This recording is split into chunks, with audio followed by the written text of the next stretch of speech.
அப்பதான் அந்த பொச்சு மீன் அப்பதான் இருக்குடா. என்ன இது மீன்?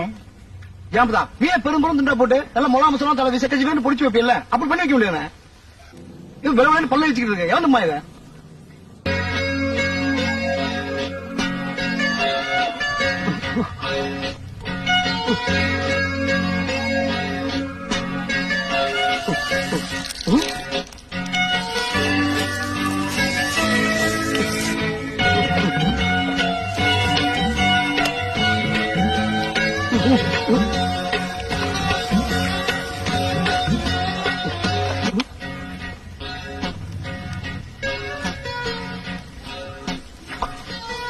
கடவுளே, எத்தனை ஆண்டுகள் அங்காமல் இருக்கிற